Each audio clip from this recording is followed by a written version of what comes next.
Fahaly-miarabantsika tsirairay avy indray amin'ity larobia fa 1 volana febroary ity fifaliana manay hatrany ny zaran'ny tenin'Andriamanitra amintsika tsirairay avy. Alohan'ny dirantsika ny hamofinaina an'io dia vavakisika. Ry Andriamanitra tsara ny zindanitra mbola misaotra anao izahay satria mbola nomena an'izao fotoana izao indray fany mandinika ny teninao. Mangataka aminao mba hamboly zava-tsoa anatinay mandrakariva ka ampiova ny fomba fifandraisanay amin'ny hafa, ampiova ny fifandraisanay aminao hiatsara kokoa hatrany ary ihany koa azahoanay antoka fa efa nanavitra anay ianao. Koa mitenena rehefa vonika ianao izahay amin'ny anaran'i Jesosy. Amen. Lohateny mofinainantsika androany dia manao ny fanajana ny tranon'Andriamanitra. Nalaina amin'ny Levitikosy 7:17 manao hoe tandremo ny sabatako ary ajaho ny fitoerako masina izao ny Jehova. Amen.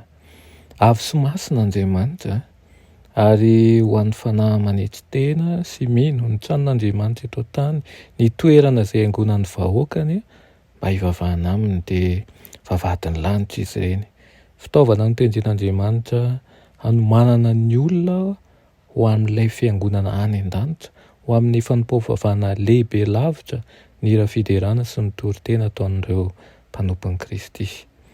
Rehefa miditra ao amin'ny toeram-pivavahana mivory dia tokony hanao an'izany ampahamendrehana izy ireo ka hizotra ampahanginana ho eny amin'ny toerany. Tsy tokony ekena ao amin'ny trano fivavahana ny resadresaka, ny bitsibitsika, ny fiomehezana na aloha na aoriana amin'ny fotoam-pivavahana izany. Toe-panaraka an'Andriamanitra izay mafana sy mavitrika ny tokony hitantaratra eny amin'ireny mpivavaka rehetra. Raha tsy maintsy hiandry minitra vitsy ny olona sasany mialohan'ny hanohana amin'ny fivoriana dia aoka izy ireo hitahiry ny toe-tsain'ny fanokana ny tena marina mandrakariva amin'ny alalan'ny fandinihan-tena mangina. Koa hanandratra ny fony any amin'Andriamanitra ao anatin'ny vavaka izy ireo mba hahatonga ny fanompoam-pivavahana ho tombotsoa manokana ho an'ny fony sy hitarika fanahy hafa ho amin'ny farisendahatra sy fiovam-po. Tokony ho tsaroan'izy ireo fa misy eraky ny lanitra ao amin'ilay trano. Very amin'ny ampahany lehibe ny fifandraisantsika mamy amin'Andriamanitra noho ny fitiavantsika mierikerika, mihetsiketsika, ny tsy firairantsika amin'ny fitompo-tsainana mihitsy ary sy ny vavaka.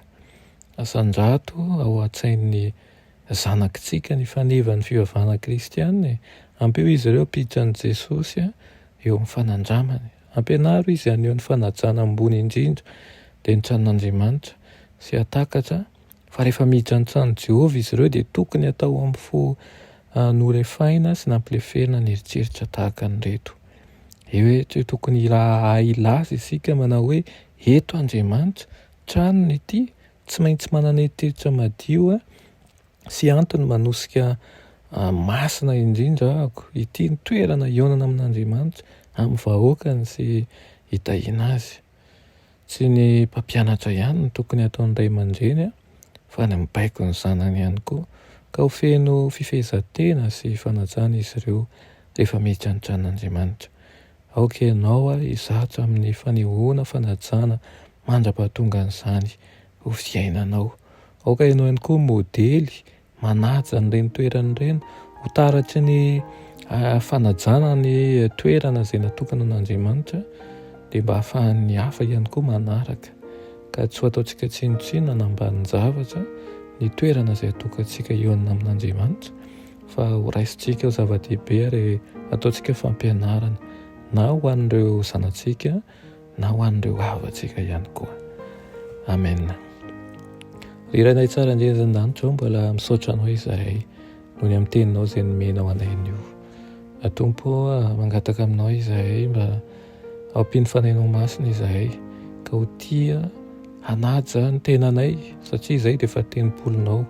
Hananja ihany koa haneho fanajana anao eny amin'ireny toerana izay natokanay ionana aminao ireny ary eo ihany koa hanaja ny hafa satria zanakao ary olonao ihany koa izy ireo.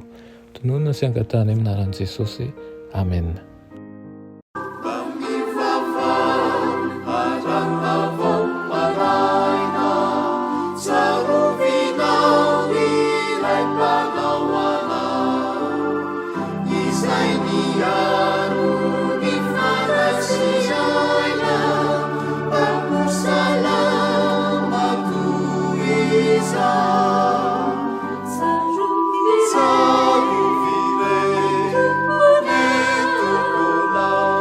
miaro